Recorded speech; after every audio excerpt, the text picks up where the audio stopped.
وشر الأمور محدثاتها وكل محدثة بدعة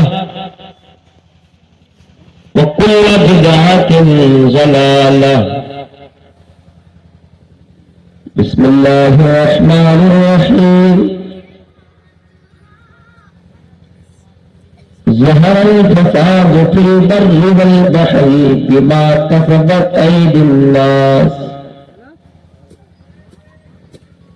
ليذيقهم بعض الذي عملوا لعلهم يرجعون.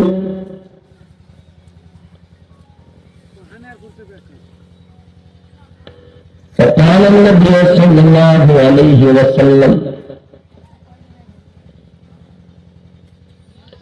إنما الصبر عند الصدمة الأولى.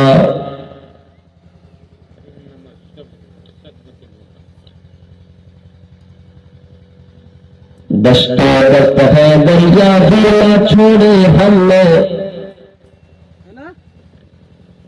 دستہ دست ہے دریا بھی نہ چھوڑے ہم نے، بحر ظلمات میں بھی میں نے قرآن کریم کی آیت پڑھی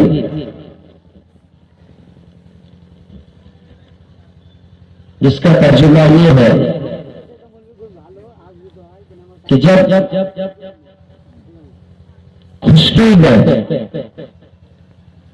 اور قریب ہے کوئی بگاڑ نظر آئے، فساد نظر آئے، تو یہ ہمارے بدعمالیوں کا نتیجہ ہے. جب کہیں فساد نظر آئے، مصیبتیں آئے، پریشانی آئے، تو اس کی وجہ یہ ہے کہ انسان دنیا میں جب گناہ کے کام کرتے ہیں، دنیا میں جب غلط کام کرتے ہیں، تو اللہ رب العالمین اسے سزا دیتا ہے. ظہر الفساد فی البر والبحر بما کسبت ایدی الناس.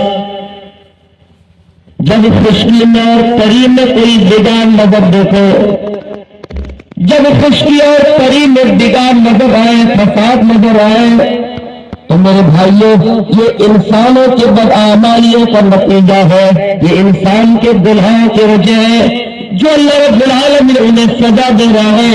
اللہ رب العالمین اس کے بدلے میں میرے بھائیوں سزا دے رہے ہیں. ہم پر کبھی عذاب آتا ہے، کبھی ہمیں فتنہ میں ڈالا جاتا ہے، کبھی ہم پر مصیبتیں آتی ہے، کبھی پریشانی آتی ہے. جب اللہ کسی کو سزا دیتا ہے تو اللہ کا عذاب آتا ہے. تو اس لیے جب انسان گناہ کرتے کرتے اپنے کرتوت یعنی بدعمالی کرتے ہیں، غلط کام کرتے ہیں، برے راہ پہ چلتے ہیں، تو میرے بھائیو اللہ رب العالمین اس کے بدلے میں ہمیں عذاب دیتا ہے، سزا دیتا ہے، پریشانی دیتا ہے. جب مصیبت آئے، بگاڑ نظر آئے، فساد ظاہر ہو، اس کی وجہ یہ ہے کہ میرے بھائیو ہم نے دنیا میں گناہ کیا. جب انسان دنیا میں گناہ کرنے لگتے ہیں، ایک دوسرے پر ظلم کرنے لگتے ہیں، تو اللہ رب العالمین اس ظلم کے بدلے میں انہیں سزا دے رہا ہے. اور اللہ دوسری آیت میں کہتا ہے وَلَنُذِيقَنَّهُم مِّنَ الْعَذَابِ الْأَدْنَىٰ. اے لوگوں ہم تمہیں دنیا میں ہلکا عذاب دیں گے، ہم تمہیں دنیا میں ہلکا عذاب دیں گے. اور یہ عذاب آخرت کے عذاب کے مقابلے میں ہلکا ہوگا. دنیا میں اللہ رب العالمین انسان جب گناہ کرتا ہے تو کچھ حصہ انہیں عذاب کے طور پر سزا دیتا ہے. قبر میں عذاب ہوں گے ہی، آخرت میں جہنم میں ہمیں ڈالا جائے گا، وہاں بھی ہمیں اور آپ کو عذاب دیا جائے گا. لیکن دنیا میں ہی کچھ حصہ ہمیں اور آپ کو دکھا دیے جاتے ہیں.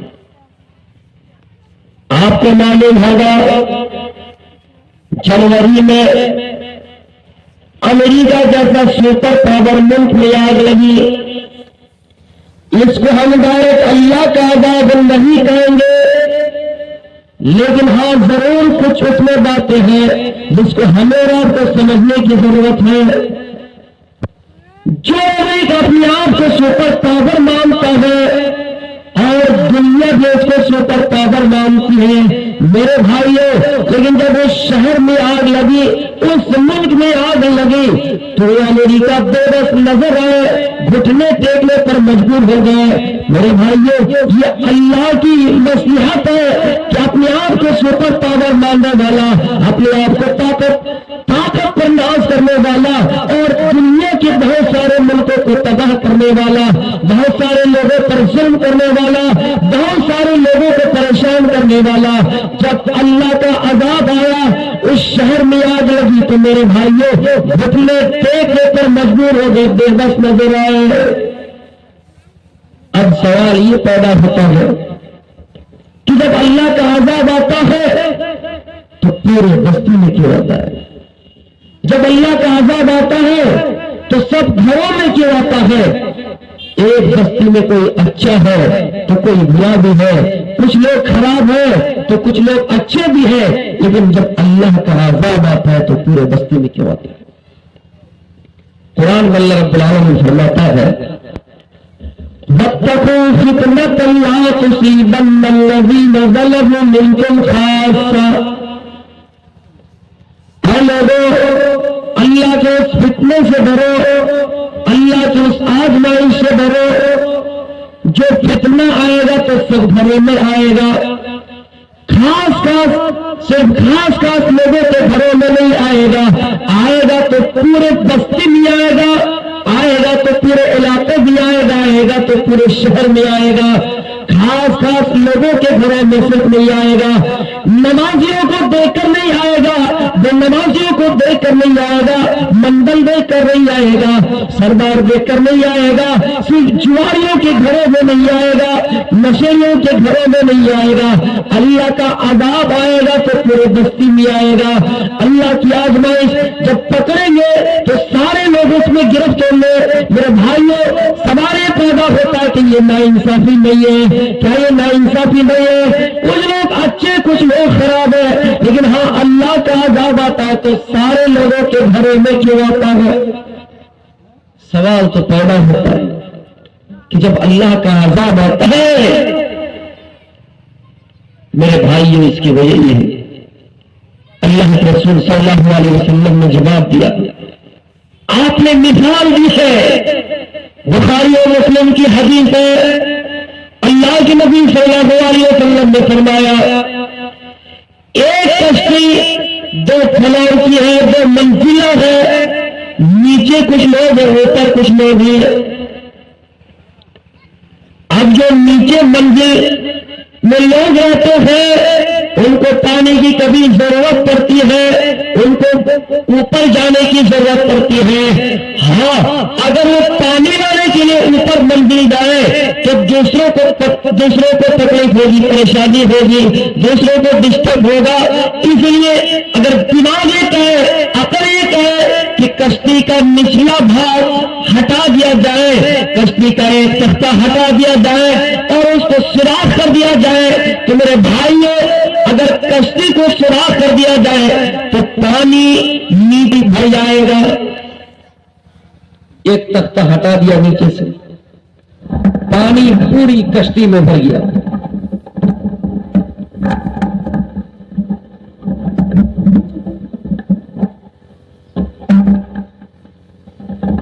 اوپر ہے، اگر نیچے والے بار بار اوپر نہ جائے کہ ہاں ہو سکتا ہے کہ اوپر والے کو ڈسٹرب ہوگا اور کشتی کا نچلا حصہ سوراخ کر دے تو پانی جب نیچے سے آئے گا، نچلا منزل جو ہے، نیچے منزل کے جو لوگ ہیں وہاں پانی بھر جائے گا، وہ لوگ ڈوبیں گے لیکن اوپر والے کو بھی لے کر ڈوب جائیں گے۔ غلطی تو نیچے والوں کی ہے نا، اوپر والے کیوں ڈوب رہے ہیں؟ تو دنیا کی وہی مثال ہے، عذاب کی وہی مثال ہے کہ جب اللہ رب العالمین عذاب دیتا ہے تو پورے بستی میں دیتا ہے۔ اللہ کی جب پکڑ آتی ہے تو پورے بستی میں۔ میرے بھائیوں، حالانکہ اوپر والے منزل مجامل رہتے ان کی کوئی غلطی نہیں ہے۔ خشکی میں اور تری میں کہیں نگاہ نظر آئے، خوشی اور تری میں جب فساد نظر آئے، بگاڑ نظر آئے، دماغ کا سبق ایدی الناس، یہ لوگوں کے بدعمالیوں کا نتیجہ ہے۔ یہ گناہوں کا نتیجہ ہے۔